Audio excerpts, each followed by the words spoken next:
I am truly super excited for this video. I have been looking at most of my YouTube videos for the past 2024 season. I love looking back. I don't know, you guys, making YouTube videos for documenting the things that you do in your garden is really one of the best things that I have done for myself because some of the things that I did, I kind of had forgotten about them. And not only that, but a couple of tours, a couple of clips that I took where my garden is just glorious. They bring me so much joy. It's like 20 degrees outside right now. So yeah, you bet I'm watching a lot of those videos. Today's video is just going to be me talking about the overall state of my garden for the 2024 season. Some additions that I did, some things that I grew that maybe they won't happen again next year, some things that are changing for next year. So if you have any questions regarding some of the things that I mentioned, just let me know in the video. Not in the video, let me know in the comments and I will do my best to answer them. So we're gonna start with seed starting. And 2024 was my 5th season, 5 years, can't believe it. 5 years starting vegetables and flowers from seed. The season went amazing. I started a bunch of plants, a lot of them, majority of them did amazing. Some things did poorly, some things that went outside early, I forgot them overnight and they died because, well, I forgot them outside overnight. It always amazes me how some years, some things that I start from seed do completely different from other years.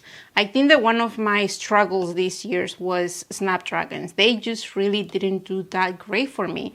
And I think that the biggest reason why they didn't germinate was because the seed that I purchased from Johnny's was just crappy. But overall, my seed starting, the things that I grow indoors, you can see the room where I am right now. I have my 2 shelving units back there where I have a bunch of shelves, a bunch of trays and pots and things that I use for my seed starting. And I cannot complain. I really cannot complain.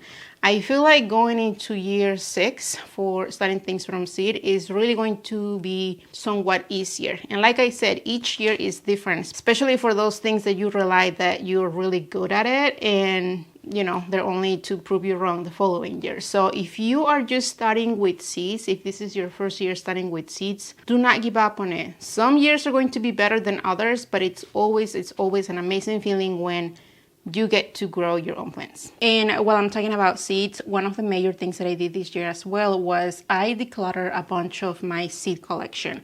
Being year 5 of growing seeds means that I have been collecting tons of seeds, lots of double, triples, lots of the same variety of the same thing that I probably just need 2 seeds of. I have 2 or 3 packets of. And it was hard, if I'm being honest, it was hard getting rid of seed packets, especially some things that maybe I hadn't grown for a couple of years. But I did it and I got so many seeds. I had so many seeds and I decided just to give them away.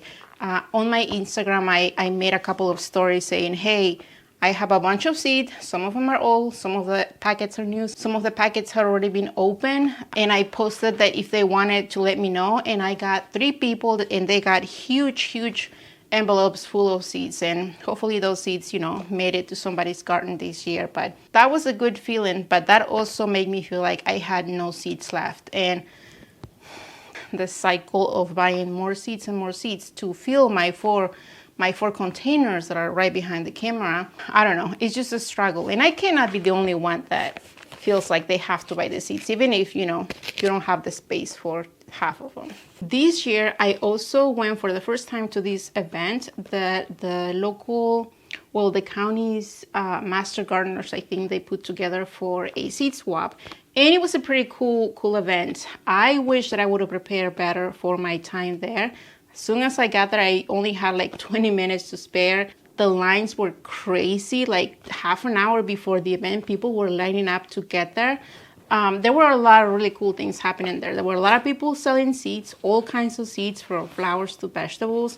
There was one guy just selling tons of tomatoes, which I am excited to visit again. But also there were a lot of people selling things like crafts and decorations, and there were classes happening. So you may have something like that in your city. Check out your local master gardener's organization, and maybe you have something going on like that. But if you are in Hamilton County in Indiana, definitely need to check your local Master Gardener's website and find out about that. Looking back at all of those videos, like I mentioned, that I posted on YouTube, I was looking at the time that we were having, the temperatures that we were having in February. And you guys, we started getting really warm or warmer temperatures than average early in the spring. I was outside working in my raised beds, filling up things, cleaning up containers, getting ready for the spring. And I know that a lot of you also were having the same problem, I guess. And I say problem because a lot of you started winter sowing. And for winter sowing, you rely on the cool temperatures outside for those seeds to, you know, get that cool stratification, get those really low temperatures. And I know that some of you really had crappy results with your winter sowing. Now, that was the case for me last year. I believe last year was probably my third year trying winter sowing. And it did really, really bad. Why? Because the temperatures were really warm. They never saw the snow, not even once. So that's why in 2024, earlier in the spring, I decided not to do winter sowing. I just didn't want to go through the trouble of wasting my time, potting mix, seeds. And just so you know, I never really rely on those winter sowing seeds to give me the plants. If I started a bunch of seeds outside for winter sowing, I had a set of those same seeds indoors that more than likely did amazing, because I do get great results with the seeds that I start indoors. However, for 2025, I am planning to do a type of winter sowing using some of my raised beds, probably just one of my raised beds. And I am going to be using the technique that Tonya from Tonya with the Flowers, I believe that's her YouTube channel, uses. She does mainly winter sowing. She relies mainly on winter sowing for starting her seeds. She moved recently, so I can't remember what zone she's in, but she gets cold temperatures, and she basically does hoop houses outside where she places a bunch of 10 by 20 trays with seeds. And I'm going to link to her videos below so you can kind of have an idea of what she does. I am going to do something like that, again with seeds that I am going to be starting indoors just in case. But I am going to push things that really love that cold temperatures. Snapdragon, Sierra, maybe some Amidara, I'm not really sure. Definitely some Verbena bonariensis. I still have to go through my collection and see what I have and see the things that I need to order. But I'm really excited to see how that technique works for me. Did you guys had a lot of great results with your winter sowing this year? There were a couple big additions that I did to my garden this year. Well, really mainly three. I added a hose reel to the back of my kitchen garden, way on the back. And I was a little afraid at the beginning because it is really within a few steps of the alley, the back alley. Having something like that just available, it's always risky because you don't know, who might be just walking by and decides to grab that thing. But I had that there for the whole year and it was amazing. I do have one hose reel that is really kind of like in the middle of the garden, and that one kind of gets used for flowers and for the raised beds as well. But once the raised beds are fully grown in the summer with lots of greens, lots of plants, it's sometimes a struggle having to move that hose to the back to where I have the new one. So I decided to use a new one and it's working amazing. If you have been here for a while, you know that I just love the hose reels from HoseLink. And if you don't know what I'm talking about, then are you even a gardener? Check the link below for that. The second addition were my set of green stacks, and I am talking about their new color that they came out with, which is the maple, but not just the color, the texture as well. Green stack, I believe this is the first time that they have a texture for their green stacks, and I just fell in love with the maple with texture set that they sell. And I added 3 of those, and I have 2 more in the garage. They're just waiting to be set up. I really think that the maple color is the color that goes well with everything that I have going on in my garden. I know that a lot of people love the pink, a lot of the people love the evergreen, which is the green color that I had previously. But I think that this maple is really the one for me. And I am so glad that I got 2 more, because I know that is the color that is probably going to be discontinued. They add a few colors here and there throughout the years, Where they are, they get plenty of sunshine, and I have one of those just for strawberries. And by the way, if you're thinking about growing strawberries for 2025, do not spend your money on grown plants. Get the roots. Get yourself the little roots they sell by 2025 for super cheap, and start them early indoors. I had amazing success with starting all of those roots for the strawberries indoors, and it really doesn't take that much. The roots are already grown. You just have to wake them up, a little bit of heat, a little bit of soil with some water, and that's all it takes. I make every single plant that I planted in one of those original green stocks, and I made a few extra for my mom, and the plants just did amazing. I am going to try to figure out how or where to add the other two that I have, the other two green stacks.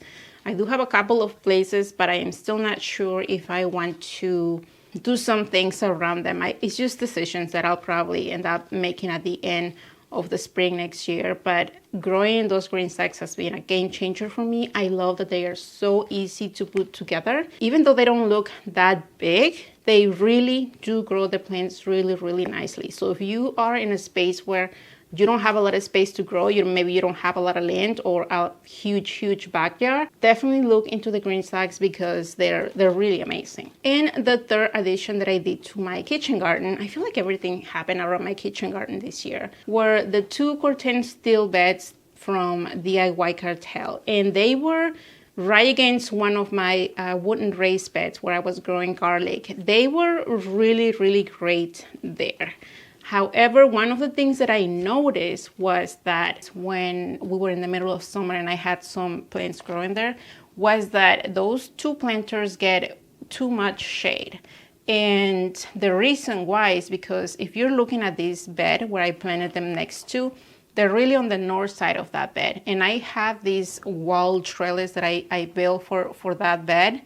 And whatever vining plants, which I think that I had tomatoes at the time, they were growing there, they were giving them shade. And I think I am playing with the idea to remove that trellis there. I'm still going to leave the post. I am still going to leave the bed there. But I really want whatever I plant there next year to do great. And I just don't think that the shade is going to help me. I don't know about that one just yet. I'm still playing with that idea because I do love how it looks, that trellis there. And I don't know. I may just move the beds. I don't know yet. If you were here at the beginning of the year in my channel, you know that I try saving all of my Dahlia tubers, or really overwintering anything indoors. Super hard for me. Mainly because I don't have a good cool location where to keep the things alive. My Dahlia tubers were almost a complete loss throughout the winter. I had them in containers. I think one of the main reasons as well was that I had them in plastic containers that didn't really have any circulation, any air movement. And a lot of them, huge percentage of them, just got really, really moldy. I actually did a video where I show you that, and I was so sad. I mean, Dahlia tubers are not cheap, and I had really, really great varieties that I ended up ordering a few more tubers, but I just felt like I could have done a lot more with dahlias this year than I did. But it's a learning process. Everything that I do in my garden is always a learning process. This year, I did a different technique. Some of them are outside in my unheated, detached garage. Fingers crossed that they do not freeze to death. I also have some indoors in a cooler room. We'll see how they do. But if not, I mean, there's always places selling Dahlia tubers. Let me know if you struggle with saving your Dahlia tubers as well, because I feel like not many people talk about, losing Dahlia tubers because they suck at overwintering them. This year, what I also decided to do was to get myself a huge raspberry patch. I purchased some really nice plants, roots, and I planted them in a bed right in between my kitchen garden raised beds. And the plants did amazing. The plants grew. I actually got a few raspberries towards the end of the season, and they were really sweet. However, this coming year, 2025, I am going to be making some changes, and I am going to need that space. So I am just waiting until one of these days warms up a little bit better, that I can handle digging up the plants. And it's funny because I contacted like 3 people that I know that they grow food in their gardens, and I asked if they wanted my raspberries, and they all say like, no, do not give me your raspberry plants. And what I am going to end up doing is that I'll probably just dig up the roots and I am just going to put them on the curve. I mean, if nobody takes them, it's amazing to me how one year I can be all in about growing something, you know, committing to giving something the space in my raised beds for future years, only to show up the next year and be like, no, change my mind. That one has to go. And I feel like the more that I garden, the more I get older with my garden, the easier it gets to make these kind of decisions. 10 years ago, I would have been like, there is no way that I am going to rip those plants. They did so well the first year. I am not moving them. There is no way. This year, it's fine. They just have to go, and if nobody wants them, it is what it is. Does that happen to you guys too, or is it just me? We're almost done. This year, my garlic game was on point, you guys. My harvest of garlic was amazing. I grew 2 types, music and I believe Russian white, and they did great. I had them in one raised bed. They did amazing throughout the winter. I really didn't do anything other than just wait a little bit here and there in the spring. But other than that, the garlic did amazing. That's not going to be the case for 2025 because it is now December, the first week in December, and I still have not put the garlic down. And I can't really say that it's because I got busy. And this may not be such a bad thing. 1, I will have that extra space for growing other things. But 2, we had a really, really warm fall here in central Indiana. A lot of people, they waited until the end of November to plant their garlic. And they did it risking that, you know, they were not going to be doing quite well for next year. We were in the 60s, in the 70s in November. It was a very, very unusual warmer fall. So if you live in central Indiana, you are planting your garlic around Halloween, and that's really the rule. And I don't know, I'm anxious to see how the garlic that people planted around Halloween is going to do for next year, because on a couple of occasions I saw people in a gardening group saying, my garlic is like 2 feet tall. It's already growing way so much. What's going on? So I wonder how that's going to do for the following year. Now my tomatoes, they did okay. My cherry tomatoes, my favorite variety, which is sun sugar tomatoes, did super amazing. I was harvesting from those things every other day, bowls full of fruit. They were amazing. They really did amazing. I got those cherry plants planted in the large Corten steel planters that I have against the garage, and they really loved it there. I think that I'm definitely going to repeat them again there because that's just a no-brainer for me. However, the beefsteak tomatoes that I had grown in my raised beds didn't do that well, and 2 reasons why. 1, I lost half of those plants because my neighbor decided to use weed killer around the grass in his yard, and I makes me mad just thinking about it. I'm not going to get mad at this. I'm not going to talk too much about this, but let's just say that I had a conversation with him about this, and yeah, I lost half of my tomatoes. The tomatoes, the bed that was the closest to his side of the yard. And the other reason why I think that my tomatoes did okay is because I really went really heavy with the pruning.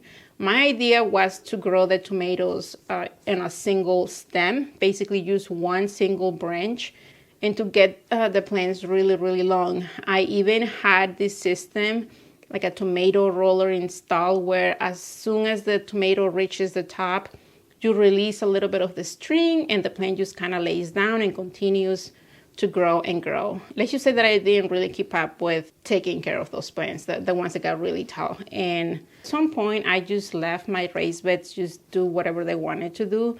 Dahlias were flopping, rudbeckias were just kind of taking over. Some of the oregano was just creeping everywhere. It was kind of a mess, honestly. But I also got really busy in the summer, and this year probably was the messiest that I have had in my raised beds. Normally, I do spend a lot of time in the morning just going out there weeding, cleaning up, pruning, tidying up things. This year, I did a lot of walking around, sipping on my coffee, but not really getting on my knees and working. And that's completely fine. The garden still did amazing. I still had a harvest of a lot of herbs, a lot of tomatoes.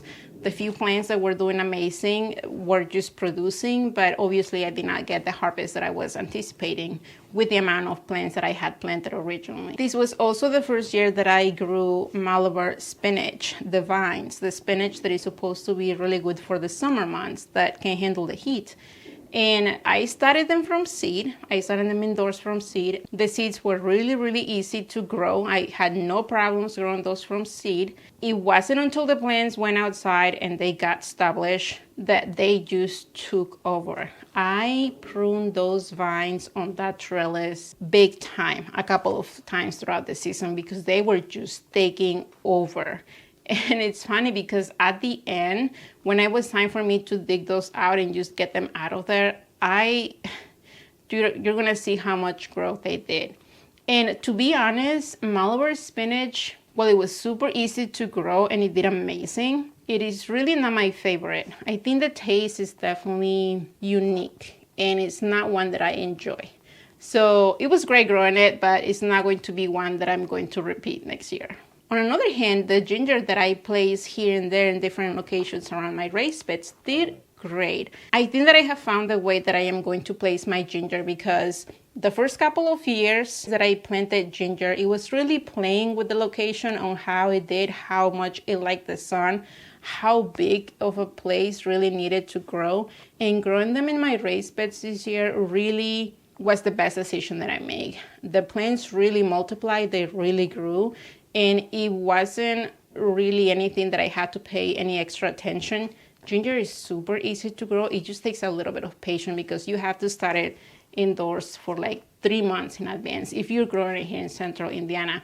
But once the first frost comes, you harvest it and it's really, really amazing. If you haven't grown ginger, if you live in a cooler zone like mine, I definitely advise you to look into it because it is super, super easy and rewarding. There were a lot of things that I did in my flowers side of my ground beds as well. I added a bunch of perennials, lots of coneflowers, lots of things that I expect are going to be doing amazing for 2025. I added a new boxwood hedge around my hydrangea hedge, and I really do hope that those boxwoods that I planted there do great, that they do their first winter here well, because if I have to replace a couple of those things, it's going to be hard having to find the same varieties in about the same size. I did move some other established boxwoods from where they were to another spot, and they didn't do that well. I am hoping that next year I can give you a better view of the area that I'm showing you here with my boxwoods. But like I said, planting boxwoods or transplanting boxwoods from one space to another is always a risk that you play because they may not like the move, but also they may not do well the first winter there. I have a feeling they're going to do okay, but it's just one of those things that you never know. And while I'm talking about those hydrangeas there, early in the spring, I talk about pruning them kind of late in the season. 2024 was probably the latest that I have done that pruning, that heavy pruning for my hydrangeas.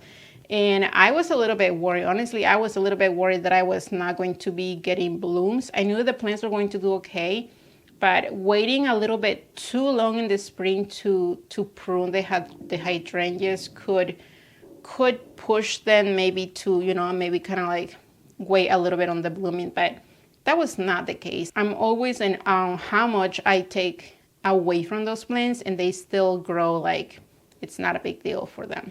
I have 5 plants there, limelight paniculata hydrangeas, that if you are in central Indiana and if you're looking for a shrub that blooms, those hydrangeas are definitely the ones to choose. Once I start making videos here in the spring of my raised beds, you're going to notice a couple of changes. I moved some of those Corten steel planters that I had on the east side and on the west side against the house. I found a better spot for them in other spaces, and I'm also going to be probably adding a whole raised bed of a few of those. Still kind of playing with the position of them. I'm still deciding what size of those Corten planters I need, mainly because I want to grow a bunch of cut flowers next year. I mentioned this in another video, but I am going to try anyway, to open a cut flower roadside stand.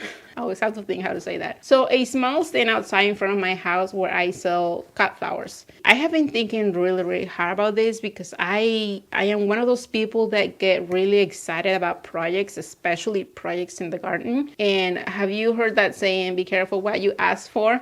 I know it's going to be a lot of time. I know it's probably going to be intense trying to figure out times and what works better and doing the marketing for it. No, I am not expecting this to be a huge thing. I'm not expecting to get rich from this, but I think that it's just going to be a great addition to the things that I already do in the garden. So we'll see how it does, but for that I really have to plan differently in the things that I'm doing for my current garden.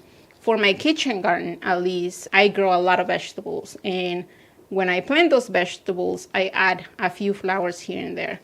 I am switching that to maybe half and half this year, where I have access to more space to grow flowers, but I'm also playing with the idea of adding a couple more beds, more space really to grow cut flowers. It's really fun. Like I say, right now I'm on the planning mode part of it, deciding what flowers to use, deciding what flowers are going to be blooming earlier than others, so it's not just one huge blow of blooms. It's really fun. So that entirely, having the decision to grow more cut flowers, is going to switch the way that I do things. So if you find that that's going to be interesting for you, then definitely subscribe to the channel if you haven't. Let me know in the comments if you purchase from a roadside or if you have one roadside stand. Give me tips, give me all the tips, because I will be very thankful for that. If you made it all the way here, thank you so much for watching this video today. Like I said, it's really exciting for me to just go back and look at the things that happened this year in my garden and take note of what worked, what didn't, things that I need to change, things that I probably need to think about again this year. It's so exciting. Thank you for being here, you guys, and I will see you on the next time.